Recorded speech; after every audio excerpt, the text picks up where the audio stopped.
अभी आपको इस्लामाबाद लिए चलते हैं जहां चीफ जस्टिस तकरीब से खिताब करें। The austerity of a country, the development of a nation, the progress of a society is all dependent upon the rule of law.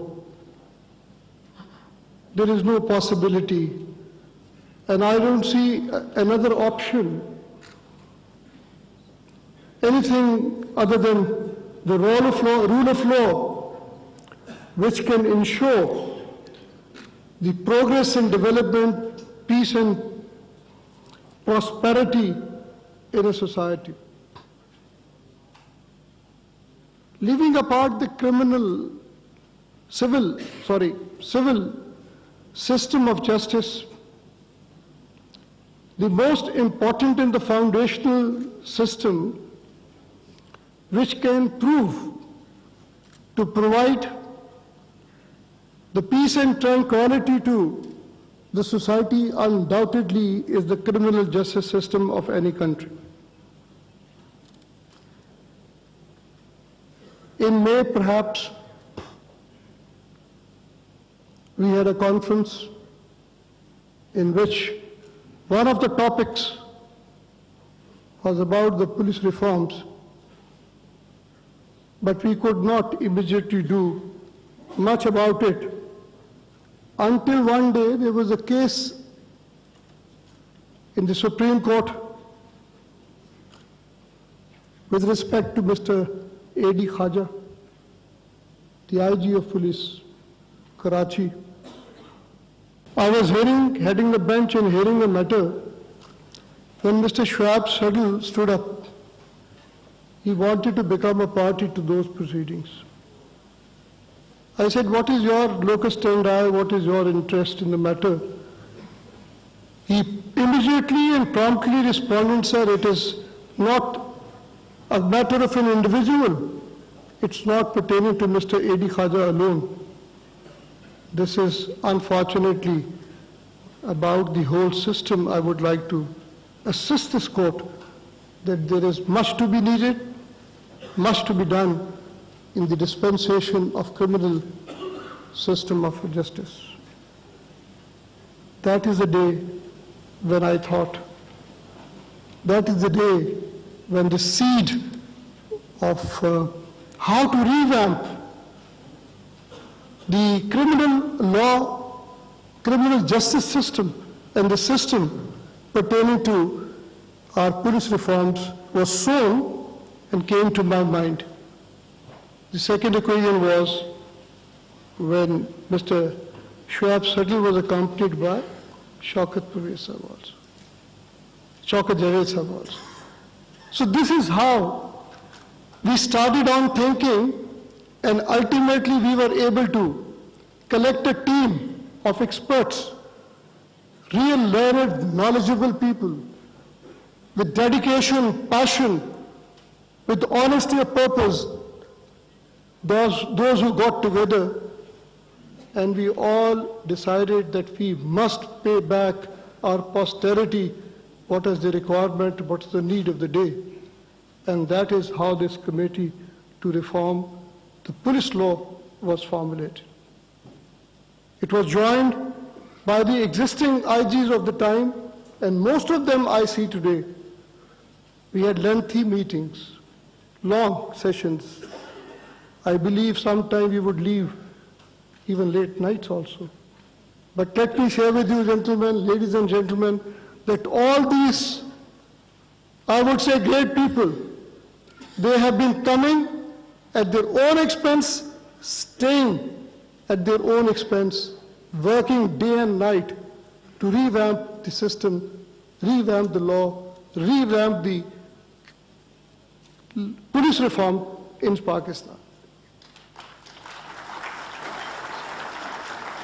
Above all, if anybody else would not mind, I would like to refer to a person who never wanted his name to be even talked about. वो होता ना बाबा चादर की बुक्कल लेके बैठा हुआ जो कहता मेरा नाम नहीं किसी को बताना, काम मैंने सारा करना है. and he is Mr. Sardar Tariq Khan Khosa. Khan Sahab, Tariq Sahab, I'm really impressed. The way you have been a part and a great help to this whole reforms committee and with the outcome which is before us. I had the opportunity of going through the law reforms recommendations made by you. These are laudable, very clear, with great force, impetus, and I'm very sure that in times to come, we would definitely be benefited on account of these reforms which have been suggested. This has always been my endeavor. What is the pith and substance of these recommendations? That my police force or our police force, which has a pivotal role for the purposes of maintaining the law and order and primarily is responsible for the purpose of safeguarding the justice system in Pakistan, must be independent and strong. Today's report has given us a roadmap, has provided us with a vision that how this independence, this strength of the police can be maintained. Some people ask me, why did I take a notice in the case of DBO Pakpatan? Sir, I don't know anybody there. It was not meant for the purposes for benefiting a single individual. No DBO, nothing, nobody was known to me. It was only for the reason that a DBO was asked to explain to a civilian that he should explain his position, which I thought would be downgrading the status of the police. Why did I take notice? Why did I take the recovery of the MP and the recovery of the weapon? Those have been collectively, simultaneously sent for the forensic examination, which has been one of the causes, which has been one of the reasons condemned, and on account of that, the prosecution had failed. But still today, we find this kind of a flaw in the investigation process. So I request, if it is not there, that the same committee may reconsider and please recommend for the creation of an academy, a proper process whereby the law which has been initiated by the superior courts of the country, on account of which the people have got the exonerations, they have been let free, that those lacunas or those defects are not repeated. And I'm sure this committee would take cognizance, and I'm very sure that the academies accordingly would stand established for that purpose. My dear gentlemen, ladies and gentlemen rather, we have done to our best. Dr. Rahim had yet still been telling you about how many matters had been taken cognizance, how many committees had been created at the level of the Law and Justice Commission. This is a humble contribution which the judiciary could make. There has been acquisition on me particularly. I think I don't need to give explanation, but I must tell you, I was reading in the court today to the gentleman the provisions of Article 199, which requires us that we can pass and we should pass. This is our duty. Pass the orders where the law is not being followed. If there are emissaries in the health sector, when the health sector is not being run in an efficient manner, and if the court, for the purposes of enforcing the fundamental right of life, has given the guidelines to do the needful, I don't think, in my personal view, sir, this could be considered by any means to be something in excess of the jurisdiction of the court. If we have directed for the creation of the dam. It was the duty of the government, duty of the executive to do.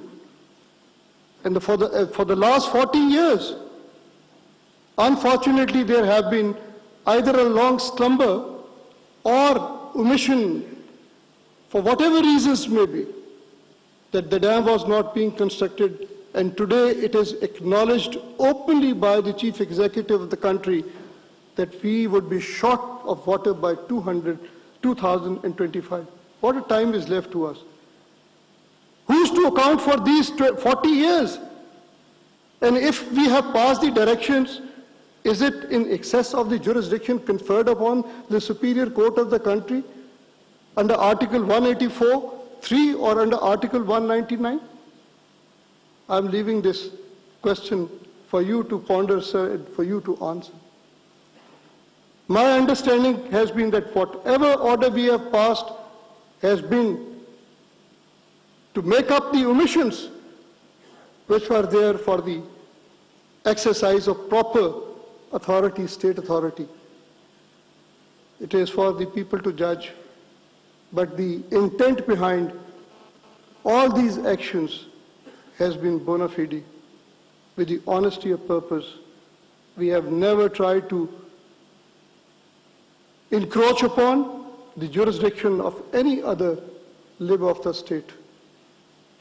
If there has been the judicial activism, we have also kept in mind very clearly the principles of judicial restraint as well.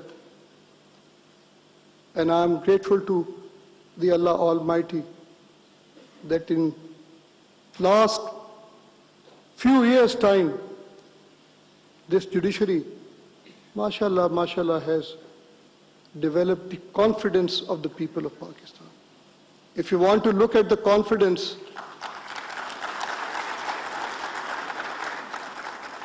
come and see the applications which we receive every day. The Human Rights Cell of the Supreme Court has disposed of 107,000 applications, and the rate of providing relief to the people is around 85 to 86%. This not only included, sir, the people, those who had complaints against the police authorities. Believe you me, the police officers have been coming to me for the purposes of redressal of their grievances which had nexus to the human rights, and I've been providing relief to them as well. This is what I and my team, my brothers, those who have been with me on my bench, very earnestly and honestly tried our duty, to perform our duty. But I am leaving this, sir, for all history to judge, for you to judge, but with one very loud pledge to you all that what had been done was with honesty of purpose as nothing else. I pray again that the legal reform, the police reforms which have been suggested and recommended are implemented in letter and spirit, because it is my experience that we do make up good models, we do make good models, but it is only the implementation part which becomes a hinder, and it flops the good recommendations also. But today I believe that the nation is charged. The people of Pakistan wants this change. The people of Pakistan wants there being a rule of law. The people of Pakistan wants that their posterity should grow according to the rule of law. There should be no safarish, there should be no corruption in Pakistan, because the generation to come has a right to be governed in accordance with law, and it is our duty, all who are sitting over here, to pay back to them. And if we fail in our duty, I don't think that we'll be able to face the history. Pakistan Zindabad. Police reforms committee report की इफ्तिताही तकरीब chief justice मियां साकिब निसार तकरीब से खिताब कर रहे थे। उन्होंने कहा कि बुनियादी सेहत पर नकाइस की निशानदही पर हमेशा आवाज़ उठाता हूँ। उम्मीद है मुझ पर यह इल्ज़ाम नहीं लगेगा कि इंतजामी मामलात में मदाखलत कर रहा हूँ। अक्सर जगह पर इंतजामिया नाकाम नजर आती है। चीफ जस्टिस ने यह कहा कि मैं अल्लाह का शुक्र अदा करता हूँ कि अदलिया में खुद एतमादी पैदा हुई है। Human rights cell of supreme court ने लोगों को रिलीफ फराहम किया है। मैं तारीख को ये सारी कारकर्दगी छोड़कर जा रहा हूँ, आप इस पर फैसला करें। चीफ जस्टिस ने यह भी कहा कि एडी ख्वाजा केस पर वकील ने कहा कि यह सिस्टम की कमजोरी का मामला है। सवाल उठाकर क्रिमिनल जस्टिस सिस्टम को कैसे रिफॉर्म्स की तरफ लेकर जाएं। चीफ जस्टिस ने कहा कि पुलिस रिफॉर्म से मुतालिक केस सुप्रीम